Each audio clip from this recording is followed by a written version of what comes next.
Olá, é um prazer estar na sua companhia em mais uma edição do programa Na Torcida. Hoje a gente vai falar sobre o primeiro Congresso Olímpico Brasileiro. Representantes da ProEsport participaram das discussões e vão contar pra gente como foi. E vamos contar um pouquinho da história do handebol feminino de Chapecó, modalidade que já deu muitas alegrias e agora quer retomar as conquistas. Fique com a gente, o Na Torcida está no ar.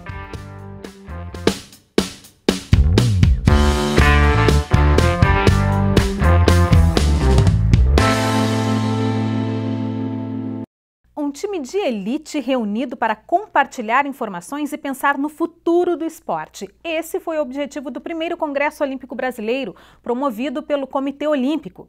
Teve representante da ProEsport participando dessas discussões e nós recebemos hoje, então, aqui no Na Torcida, para contar um pouquinho como foi esse evento, o Paulo Rosa, presidente da ProEsport, também a Márcia Martins, que é técnica da ginástica, foi representando técnicos das modalidades aqui de Chapecó e também diretora da ProEsport, né? Olá, tudo bem? Sejam bem-vindos. A gente começa, então, perguntando, e para situar um pouquinho o nosso telespectador, o que foi, então, esse evento grandioso que foi o primeiro Congresso Olímpico Brasileiro? Paulo, explica pra gente. Então, o Comitê Olímpico Brasileiro, aquilo a gente percebeu lá, ele começa um novo movimento, né? Ele começa, então, busca trazer então as federações, confederações, atletas, todas as pessoas envolvidas nesse processo para começar a repensar o esporte no Brasil.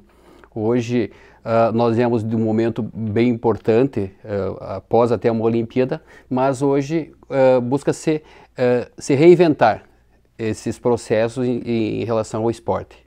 Que tipo de discussões, em linhas gerais, a gente pode passar aí para o nosso telespectador, vocês puderam participar lá?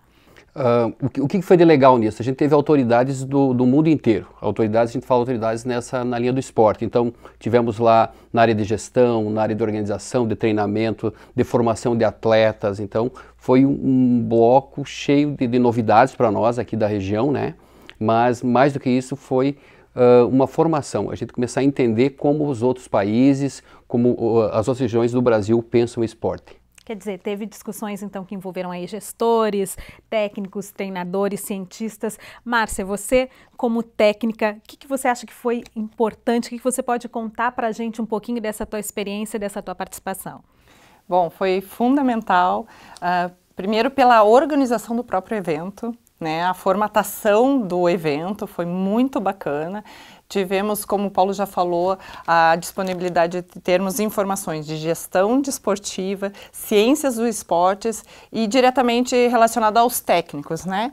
Como o procedimento dos técnicos em relação aos seus atletas, as partes de metodologia de treinamento, científicas e também o que é muito interessante, muitas situações que a gente pode certificar que a gente já atua. Então isso é mais gratificante, pois nós temos daí informações de pessoas que são de referência do esporte no mundo, né? Da Holanda, da Austrália, da Inglaterra, e que eles vêm nos trazer as informações que nós também, no nosso mundinho, atuamos. E isso é muito bacana. Claro, complementando as novas indicações que eles nos dão relacionadas a isso. Mas tá voltando, inclusive, na parte de treinamento desportivo, levando em consideração também a parte subjetiva da relação do técnico e o atleta.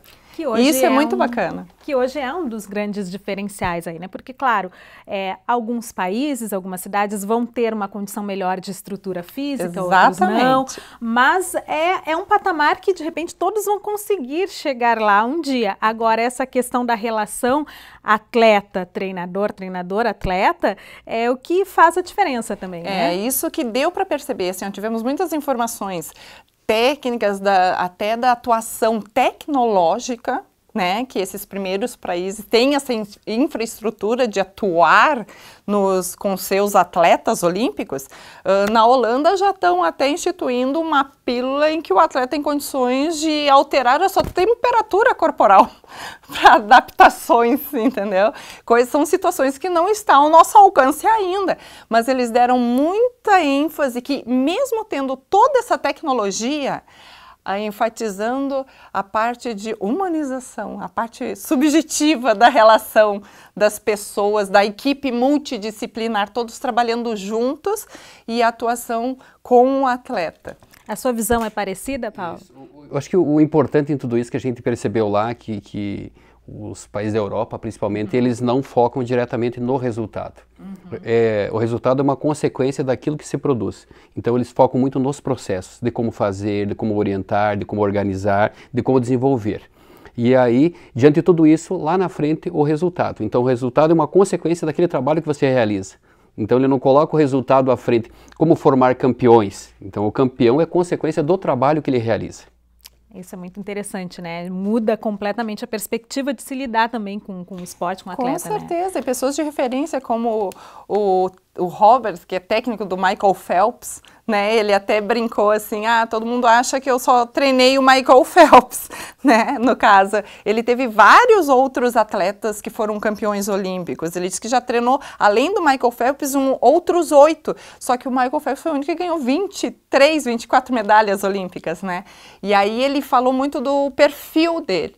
Né? O perfil de construir uma rotina de trabalho e a influência de toda a equipe multidisciplinar e a relação dos dois como atleta e técnicos, e essa questão que o Paulinho colocou, ele nunca foi em direção à medalha de ouro, e sim todo o processo, colocando metas, objetivos e indo atrás desse processo, consequentemente vem a medalha, né?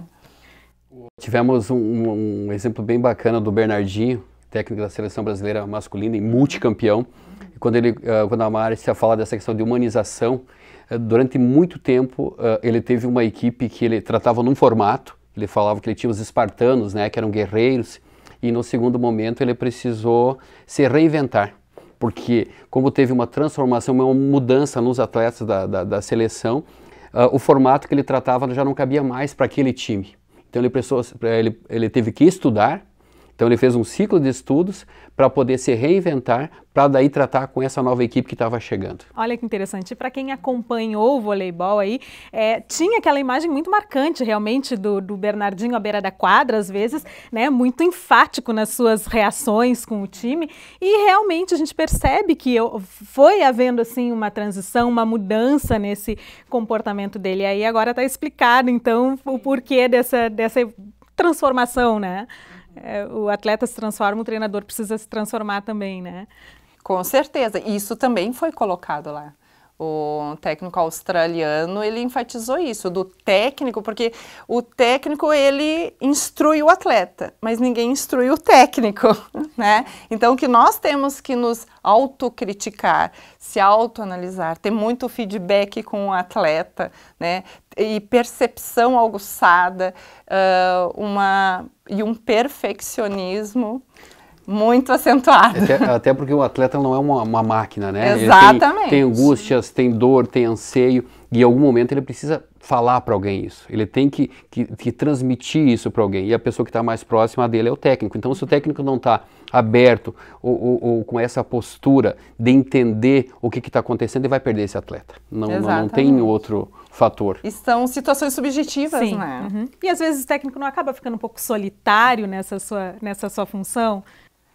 Olha, às vezes nem tanto, porque a gente procura, eu particularmente como técnico, procuro ter essa função direta, esse diálogo com o atleta, mas eu sei que não é só ela, tem os familiares, né? Então eu vou também na fonte do seu convívio, como é a personalidade desse atleta, né? E também das outras professoras que estão envolvidas, os colegas, as crianças, porque é um conjunto, né?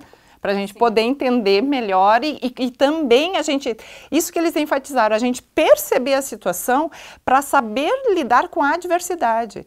Eles enfatizaram muito isso, não só o técnico da Austrália como o do Michael Phelps. Tem que saber lidar com os fracassos, com os erros e como a gente tem que ter essa resiliência e aí a insistência e persistência e a visão de lidar com essas situações, que nada é perfeito. Inclusive depois que ele ganhou a medalha de ouro, né? Ele fala assim, você pensa que eu ganhei a medalha de ouro e os problemas se resolveram? Não, surgiram novos. São novos desafios. Então, cada competição ele já pensava na próxima competição. E um parênteses, técnico não é normal. Técnico não é normal, gente. Eles têm um problema muito sério. Eu já me conscientizei disso. Eles têm Mas eu não me convivo diretamente com técnicos, eles têm problemas. porque eles não... Obrigada! Verdade, assim, porque eles vivem aquele momento com tanta força, com tanta emoção, que ele esquece dele. Isso é verdade.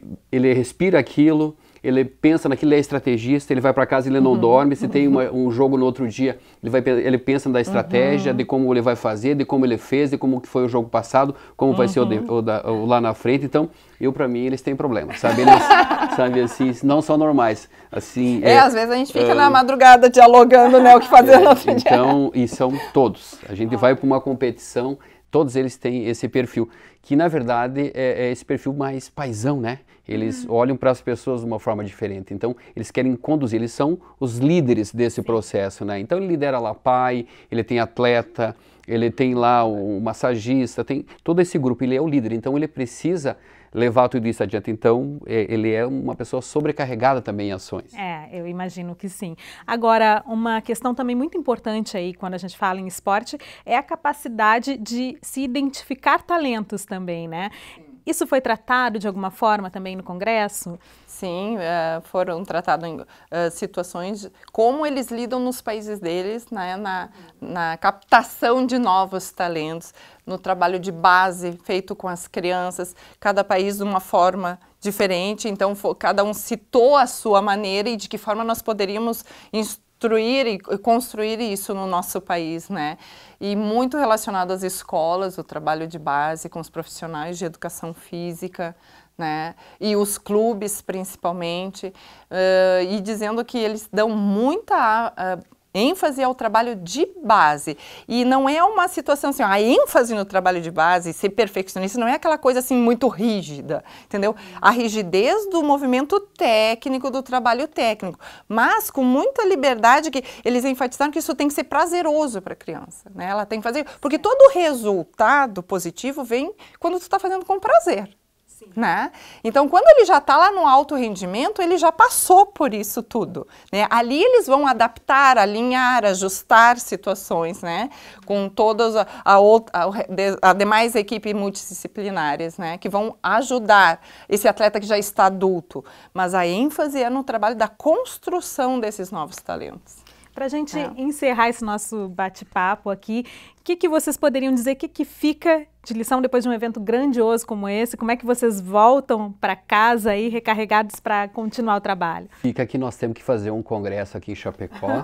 que vamos fazer, inclusive já com data marcada. Isso, inclusive com o apoio da universidade. Exatamente. Onde a gente vai trazer algumas pessoas, alguns mestres e expertise nesses assuntos que a gente acha que é importante, então tem data marcada, fazer um grande movimento regional, porque a gente consiga também construir um grande movimento em prol do esporte, a gente acha que isso é importante.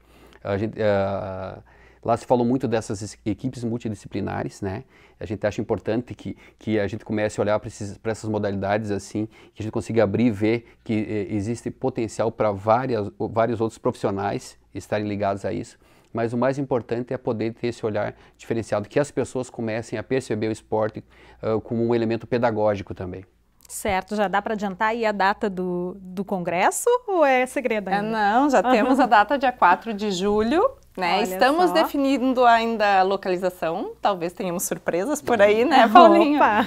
E assim, e também identificar que foi muito importante o network que fizemos nesse evento, né? Foi um representante da Prefeitura Municipal, diretor de esporte Mário Tomasi, representante aqui da Universidade, da UNO Chapecó, o professor Felipe Corbellini, representante da ProEsport, né, eu como técnica, e fizemos muito contatos com o pessoal do COB, né, os dirigentes do COB, onde colocaram os laboratórios tecnológicos que eles trabalham com os atletas olímpicos à disposição para nós irmos visitar, conhecer e talvez fazermos possíveis parcerias. Ai, que ótimo. Pessoal, muito obrigada. Então, adorei essa conversa com vocês. Fiquei com vontade, inclusive, de ter participado do congresso, pelo tanto de informação. Ele só queimou meu filme, né?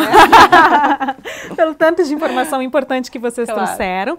Parabéns pelo trabalho. Esperamos que a gente possa conversar outras vezes aqui também. Obrigada. Tá, ok. Obrigada. Nós que agradecemos. A seguir, o nosso assunto é o handebol feminino. Vamos falar dos preparativos para a temporada e conhecer um pouco mais da equipe que quer retomar a força da modalidade em Chapecó.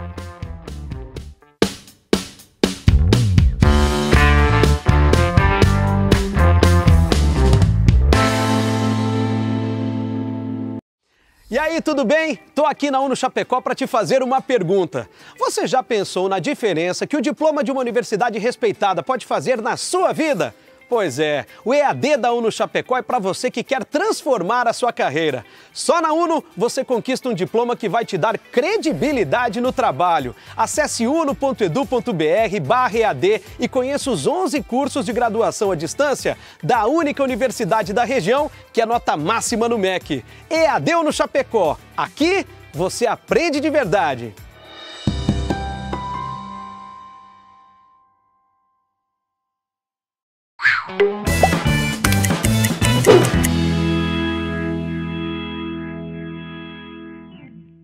A era digital trouxe perigos até então inexistentes. Um dos mecanismos utilizados para identificar possíveis ameaças é o sistema de detecção de intruso. Com o objetivo de analisar as principais ferramentas contra usuários mal intencionados que invadem a rede, Jean Baladin, em sua monografia de Gerência de Rede e Segurança da Informação, analisou a eficiência dos softwares North na detecção de intruso. Os testes foram realizados em 5 máquinas, com cenários virtuais criados por Jean. Alguns possuíam os servidores North e outros não tinham sistema de proteção. Todas as máquinas sofreram ataques do mesmo vírus, que tem o propósito de incapacitar o servidor infectado. A pesquisa feita por Jean mostrou que o softwares North é um sistema eficaz contra ameaças, pois diante dos ataques que o servidor foi submetido, detectou a invasão e gerou os respectivos alertas. O softwares North foi desenvolvido inicialmente pelo americano Martin Ratch, em 1998. Eu sou Laura Fiore e este é o UNO Ciência. Até a próxima!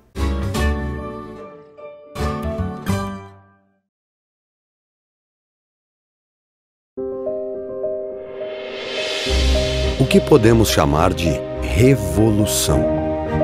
Aqui na UNO, revolução é viver todo dia um modelo de universidade que leva em conta as pessoas, a diversidade e a comunidade ao redor. É ter orgulho de formar mais de 30 mil profissionais e ver 90% deles atuando no mercado. Revolução é entender que existe vida antes e depois da universidade. É ir além do diploma, na verdade. Revolução é criar o primeiro doutorado da região. É possibilitar o acesso à educação, beneficiando 25 mil pessoas com bolsas de estudo. E isso ainda não é tudo, porque a revolução do conhecimento não é só um momento, é para sempre. UNO Chapecó, a comunidade do conhecimento.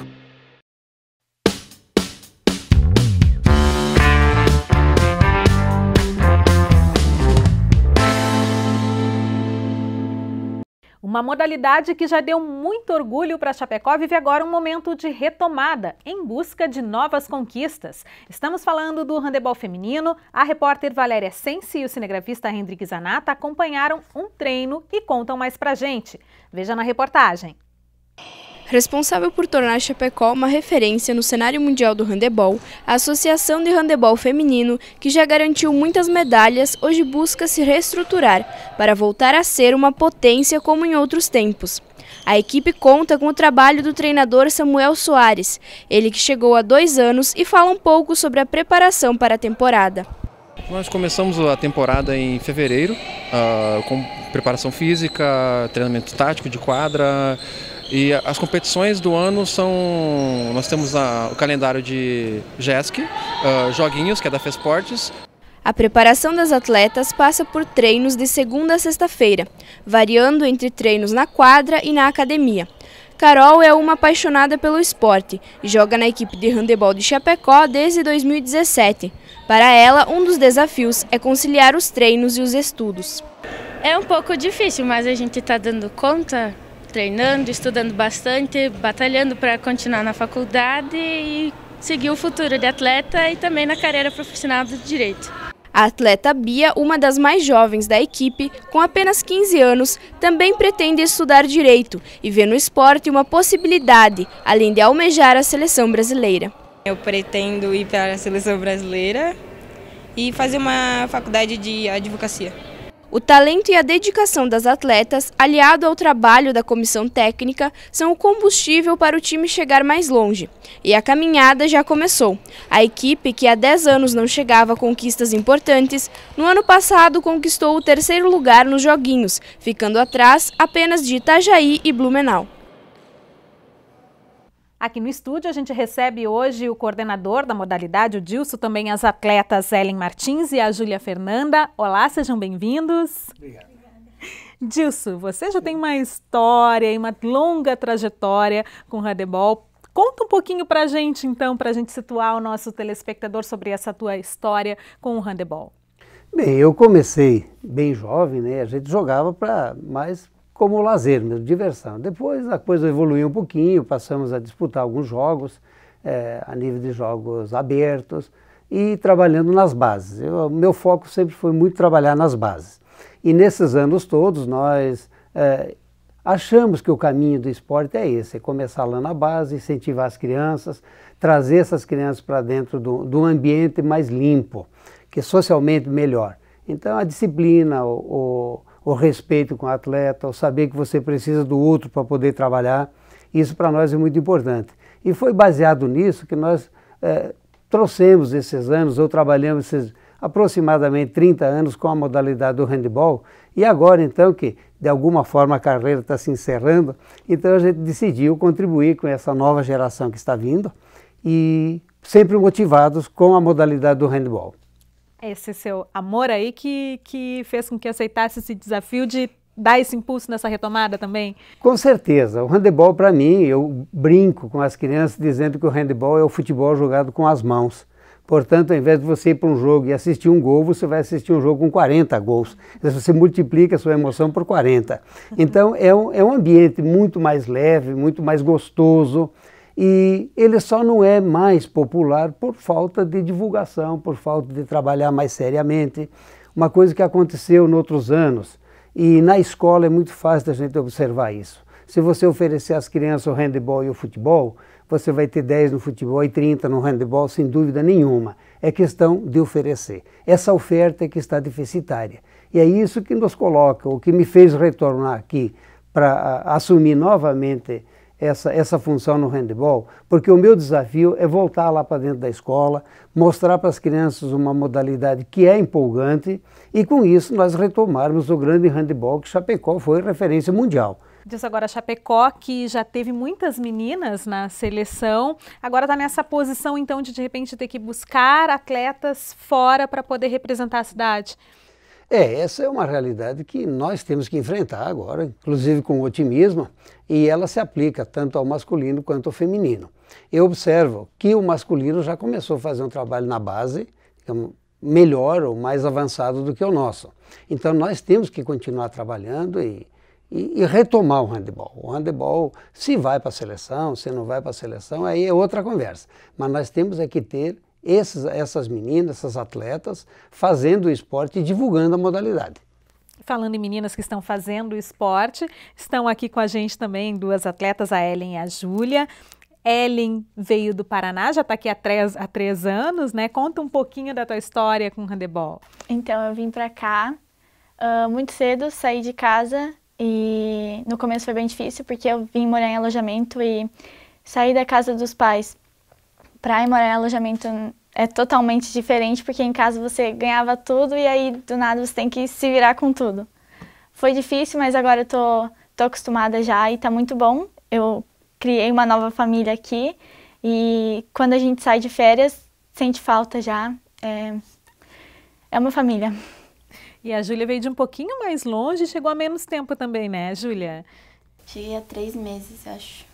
No começo do ano. Veio de São Paulo? Vim de Ribeirão Preto, no interior de São Paulo. Certo. E como é que está sendo essa experiência de jogar aqui em Chapecó, defender Chapecó? É diferente também, porque ela falou, como eu nunca saí de casa, né? Então foi bem diferente essa parte. Mas jogar sempre foi o que eu sempre quis. Então, como essa porta abriu para vir para cá, então foi bem legal vir. Vocês, né, enfrentaram esse desafio, as duas falaram que foi difícil sair de casa, saíram muito jovens por conta do desejo de jogar handebol, né? Então, onde mais esse desejo deve levar vocês? O que vocês buscam aí como atletas? Eu acho que eu sempre gostei muito de jogar e eu espero poder jogar para sempre que eu tiver boa para jogar. E eu acho que é isso. E você, Júlia? Acho que é a mesma coisa, porque a gente... o esporte deu muita oportunidade pra gente, né? Tipo, a gente tá na faculdade por causa disso, a gente tá em outra cidade amadurecendo por causa disso. Então, ele abriu muitas portas pra gente, sabe? Então, a gente é super grato pelo esporte. Sim, que a gente tá, então, a gente vai jogar até a gente se acabar, sei lá. Ah, bacana, meninas. Agora, Dilson, vocês também, agora nesse momento de retomada, estão participando de algumas competições, já começando um calendário. Esse fim de semana que passou já teve jogo, né? Como é que você projeta aí essa temporada? O que dá para se esperar desse ano? Bom, eu espero que cada uma das meninas dê o seu melhor e que a gente faça o melhor, dentro das nossas condições. Eu sei que, se comparado com outras cidades, nós estamos numa posição privilegiada, embora existam as grandes potências aqui da região e nós não somos páreos para eles. Mas eu tenho uma perspectiva boa em relação a essas meninas, a esse time.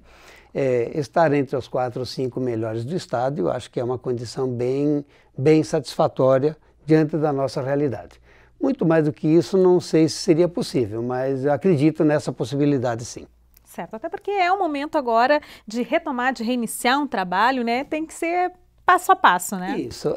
Vamos dizer assim, digamos, se a gente falar só em retomar, é um pouquinho complicado, porque outros colegas trabalharam muito até para formar essa equipe. Que eu cheguei, essa equipe está praticamente toda ela pronta. A gente precisa retomar à medida que a gente tem perdido atletas importantes. As melhores equipes, elas vêm aqui e escolhem, você é a melhor, eu vou levar você. E assim, nesse ano, nós perdemos 3 que eram as nossas referências. Então, nós temos que repor essas três peças, e não é fácil você perder. Chega alguém aqui, escolhe as suas 3 melhores e leva embora. Então, é difícil a gente repor isso. Mas esse é o nosso desafio, e nós vamos fazer isso. Então, eu costumo ser muito otimista nas questões, até porque eu não tenho outra opção. A minha única opção é ser otimista e acreditar. E nós vamos fazer isso. E vai dar certo até o final. Se não deu certo é porque não chegou ao final, né? Vai dar certo. Não temos dúvida disso. E agora, para isso também, para dar essa força, esse impulso para a modalidade, vocês também estão organizando alguns eventos, tem uma macarronada aí que o pessoal pode colaborar também, né? Pode. Eu tenho tido até agora uma ótima receptividade da comunidade. Mas nós temos um desafio de vender pelo menos 1.000 ingressos para o dia 18 de maio, no Salão Comunitário do Bela Vista. Haverá uma macarronada com bingo, com cama elástica para as crianças. É um jantar para a gente angariar fundos. Nós precisamos de dinheiro, nós temos uma verba que é repassada pela prefeitura, nós temos alguns bons colaboradores. Seria injusto se eu citasse eles aqui, acho que não ia ser interessante agora, porque a lista é grande. Sim. Mas então agradecer assim de coração esses colaboradores. Sem eles, nós não teríamos condições de manter essas meninas aqui. E o que nós ganhamos, o que nós recebemos ainda é insuficiente. Então nós precisamos saltar o que falta. E uma opção é a gente fazer evento. Então nós já estamos trabalhando nos eventos. Por onde eu fui muitíssimo bem recebido, já agradeço de antemão. Eu tenho certeza que vai ser um sucesso. E todas as pessoas que puderem contribuir com o bingo, com comprar o ingresso, serão muito bem-vindas. Pessoal que se interessou, que quiser garantir seu ingresso, tem algum telefone, algum local que possa encontrar? Tem sim. Tem todas as meninas do grupo, os técnicos, ou se quiserem falar comigo, pode até anotar o telefone, que é o 991 34 9798. Pode ser pelo WhatsApp também, respondo, atendo, entregamos. Então acredito que vai ser uma festa bonita e vale a pena fazer o jantar. E o preço é bem convidativo, né? R$20, então está um preço bem camarada. Vai ser sim, vai ser uma festa muito bonita, assim como bonita vai ser a trajetória que essas meninas estão começando, né? E que vai ter vida longa aí no nosso handebol feminino. Nós esperamos, né, voltar a conversar com vocês em mais oportunidades para falar de mais conquistas, de boas notícias para o nosso esporte. Muito obrigada pela participação de vocês. Obrigado a vocês pela oportunidade. O Na Torcida está terminando, semana que vem a gente volta a se encontrar e a gente encerra essa edição com registros da meia maratona de Chapecó, que reuniu mais de 2.000 pessoas no domingo. Gente de várias regiões e de todas as idades que resolveu apostar numa vida mais saudável. 6 categorias foram premiadas. Parabéns aos vencedores e a todos os participantes e até a próxima!